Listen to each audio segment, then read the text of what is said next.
हाँ जी guys, so welcome back to the channel.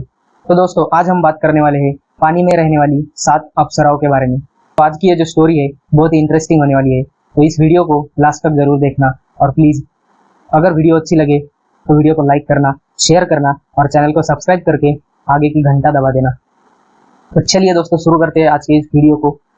तो भाइयों, अगर आप किसी नदी, तालाब या फिर किसी कुएं के पास से गुजरते हो और वहाँ पे आपको 7-8 पत्थर एक साथ रखे हुए दिखते हैं जिन पे सिंदूर लगा हुआ है, तो तुरंत उन्हें हाथ जोड़ लेना, क्योंकि ये वही 7 अप्सराएं हैं जिनके बारे में हम आगे जानने वाले हैं कि आखिर इनकी कहानी है क्या और ये अप्सराएं असल में है कौन। तो बेसिकली इनके बारे में ये कहा जाता है कि ये अप्सराएं इतनी सुंदर होती है कि दुनिया की सबसे सुंदर से सुंदर चीज भी इनके सामने बिल्कुल बेकार है। और बड़े बूढ़े लोग तो ये भी कहते हैं कि इन अप्सराओं को कभी भी देखना नहीं चाहिए।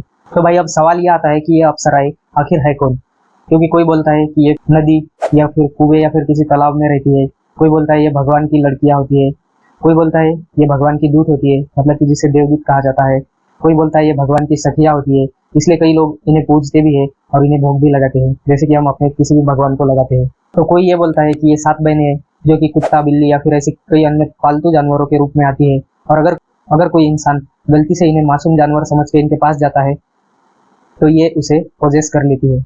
गांव में आज भी अगर अमावस्या या फिर पूर्णिमा के दिन खासकर रात के टाइम पे अगर कोई पानी में गिरता है या फिर डूबता है तो कोई भी उसे बचाने नहीं जाता, क्योंकि ये माना जाता है कि उसको यही 7 अप्सराएं अपने साथ लेके गई है। तो दूसरी ओर कई लोग इन्हें श्रद्धा से पूजते भी है। तो मतलब इनकी 2 साइड है, ये डरावनी साइड भी है और श्रद्धालु और धार्मिक साइड भी है।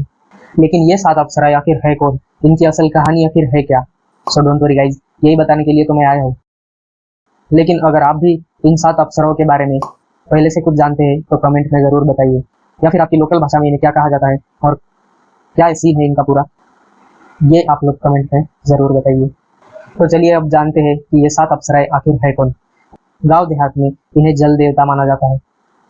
कहा जाता है कि ये सब सीधा स्वर्ग से धरती पर उतरी थी, और क्योंकि ये 7 बहनें हैं और हमेशा साथ में ही रहती है और ये स्वर्ग की अप्सराओं जैसी सुंदर दिखती है, इसलिए लोग इन्हें 7 अप्सराएं कहते हैं। और इनका जो मुख्य स्थान है, मतलब जहाँ ये ज्यादातर रहती है, वो किसी नदी, कुएं या फिर पानी के आसपास ही होता है ज्यादातर, इसीलिए इन्हें जल देवता भी माना जाता है। और इनके बारे में कई सारी लोक कथाएं भी हैं। और तो और अथर्ववेद और ऋग्वेद जैसे वेदों में भी इन 7 अप्सराओं के बारे में आपको जानकारी देखने को मिलेगी। और इन 7 अप्सराओं के नाम भी है, जिसमें से एक है मत्सी, दूसरी है कुर्मी, तीसरी है करकटी, चौथी है दुर्धरी, 5वीं है जतुपी, छठी है सोमपा और 7वीं है मकरी। मछली, कछुआ, केकड़ा, मेंढक और मगरमच्छ जैसी प्राणियों के रूप देखने को मिलते हैं। तो अब मेन सवाल जो है वो ये है कि अगर ये अप्सराएं, जैसा कि माना जाता है, भगवान की सखियां है और ये इन प्राणियों के रूप में है, तो फिर लोग इनसे डरते क्यों है, इन्हें देखा क्यों नहीं जाता? अब अगर इसका कारण हम गांव के किसी भी बड़े बुजुर्ग से पूछेंगे तो वो हमें बताएंगे कि रात के टाइम पे किसी भी कुएं के पास या फिर नदी के पास जाएंगे तो वहां पे आसपास हमें पायल की आवाज आती है। ऐसा लगता है कोई हमारे आसपास घूम रहा है। उस पानी से एक क्रीपी सी हंसी की आवाज आती है। आपके चारों ओर अंधेरा होते हुए भी अगर आप उस पानी में झांकते हैं तो उस पानी में आपको एक अलग सी लाइट दिखाई देगी, अलग सी रोशनी उसमें से बाहर निकलती हुई आपको दिखाई देगी। लेकिन आपको कितना भी लगे तो फिर भी आप उसमें झुककर देख नहीं सकते। अगर आपने उसमें झुककर देखा तो उसी वक्त ये 7 अप्सराएं आपको अंदर खींच लेती है या फिर आपको पोजेस कर लेती है और आपके ऊपर कुछ इस तरह से हावी होती है कि फिर उससे मुक्ति मिलना लगभग नामुमकिन है। और ये भी कहा जाता है कि रात के टाइम पे अगर आप किसी पानी के कुएं या फिर नदी के आसपास से गुजरते हो तो आपको बिल्कुल चुपचाप वहां से गुजर जाना चाहिए, बिल्कुल भी शोर शराबा नहीं करना चाहिए और कोई भी गलत काम या बुरा काम वहां पे आपको नहीं करना चाहिए। और औरतों या फिर बच्चों को रात के टाइम पे ऐसे किसी कुएं या फिर नदी के आसपास नहीं भेजना चाहिए। ऐसी सब मान्यताएं इन अप्सराओं के बारे में है। अब ये सवाल आता है कि ये इंसानों को क्यों सताती है? तो इसके पीछे ये भी कहानी बताई जाती है कि ये जो 7 अप्सराएं हैं, ये कोई स्वर्ग की अप्सराएं नहीं है। ये कुछ ऐसी महिलाएं हैं जिन्होंने कम उम्र में अपना जीवन काल समाप्त किया, यानी कि आत्महत्या वगैरह कर ली, या फिर कुछ ऐसी महिलाएं हैं जो कि अपने बच्चे को जन्म देने से पहले जब वो प्रेग्नेंट होती है तब वो मरती है, अप्सराओं के रूप में पानी में रहती है। या फिर इनमें कुछ ऐसी भी औरतें शामिल होती है जिन्होंने कुएं में या फिर नदी में कूदकर या पानी में डूबकर अपनी जान दे दी। तो ये सब औरतें पिशाच योनि में जाती है, क्योंकि उनकी आत्माएं अतिरिक्त होती है, तो इसी वजह से वो फिर ऐसे किसी कुएं या नदी में रहकर इंसानों को सताती है और ये खास तौर पर बच्चों को अपना टारगेट बनाती है। और अगर किसी इंसान ने इनकी उस जगह पे जाने के बाद इनके साथ कुछ छेड़खानी की या फिर कुछ ऐसी मजाक मस्ती में कुछ हरकत कर दी तो फिर वो इंसान इनके गुस्से का शिकार बनता है। लेकिन अब इन 7 अप्सराओं के बारे में सिर्फ डरावनी कहानियां ही हैं ऐसा भी नहीं है। तो महाराष्ट्र या फिर हमारे भारत के संस्कृति में अनेक जगहों पे इनको पूजा भी जाता है। कहा जाता है जहाँ पे 3 छोटे छोटे रास्ते एक साथ मिलते हैं वहां पे इन अप्सराओं का मंदिर होता है। लेकिन ये मंदिर कोई हमारे आम मंदिरों जैसे मंदिर नहीं होते। बस वहाँ पे कोई बड़ा मंदिर नहीं दिखेगा आपको, वहाँ पे कोई मतलब तामझाम नहीं दिखेगा। बस 7-8 पत्थर एक साथ रखे हुए दिखेंगे जिन पर बहुत सारा सिंदूर लगा हुआ होगा और कुछ एक आध घंटा वगैरह वहाँ पे लटकी होगी। लेकिन उस रास्ते से आने जाने वाला हर इंसान आपको उनके आगे हाथ जोड़कर जाता हुआ दिखेगा। लोग जितना इन 7 अप्सराओं से डरते हैं उतनी ही लोगों के मन में इनके लिए श्रद्धा भी होती है। माना जाता है कि ये 7 अप्सराएं हमारे खेतों का, गांव का और पानी का, सब चीजों का रक्षण करती है। और ये भी माना जाता है अगर हम उनके सामने माथा टेकते हैं तो हमारे सभी संकट दूर हो जाते हैं और हमारे जो भी गांव में फसल है, जो भी पालतू जानवर वगैरह है, वो सब सही सलामत रहते हैं और कभी गांव में सूखा वगैरह नहीं पड़ता। ऐसी भी मान्यताएं हैं।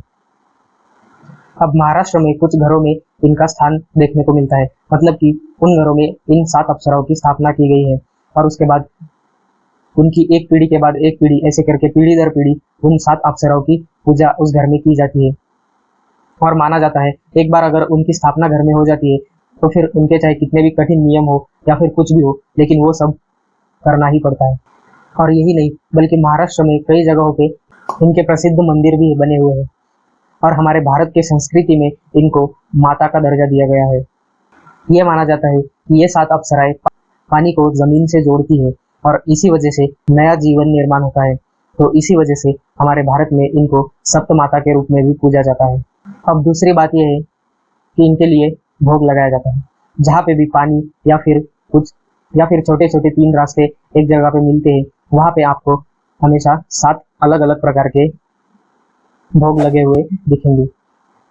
गांव में अगर किसी के भी गाय या भैंस को बच्चा होता है तो उसका सबसे पहला दूध इन 7 अप्सराओं को चढ़ाया जाता है।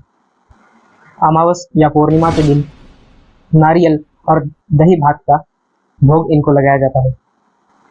और जब अमावस के दिन इस प्रकार का भोग लगाने के लिए इंसान वहां पे जाता है तो माना जाता है भोग लगाने के बाद उसे पीछे मुड़कर उस पानी की तरफ बिल्कुल भी नहीं देखना चाहिए। अगर उसने उस पानी की तरफ देख लिया तो फिर ये 7 अप्सराएं उसे अपने साथ उसी पानी में खींच लेती है।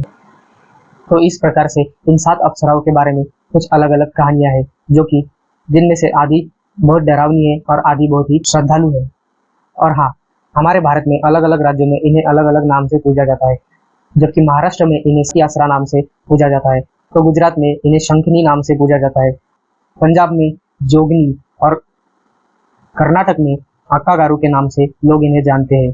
और तो और महाराष्ट्र के जालना और संभाजीनगर जैसे शहरों में इन 7 अप्सराओं के नाम से बड़े बड़े मेले भी लगते हैं।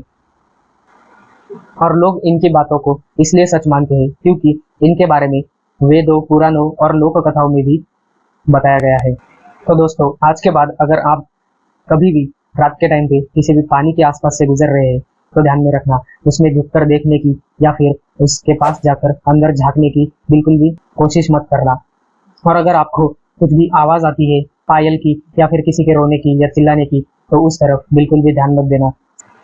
तो दोस्तों, अगर आपको ये कहानी पसंद आई तो वीडियो को लाइक करो, अपने दोस्तों के साथ इस वीडियो को शेयर करो और चैनल को सब्सक्राइब करके आगे की बेल आइकन को जरूर दबा दो ताकि आगे आने वाली कोई भी वीडियो सबसे पहले आप तक पहुंचे। तो चलिए मिलते हैं ऐसे ही किसी और इंटरेस्टिंग वीडियो में। तब तक के लिए स्टे ट्यून्ड।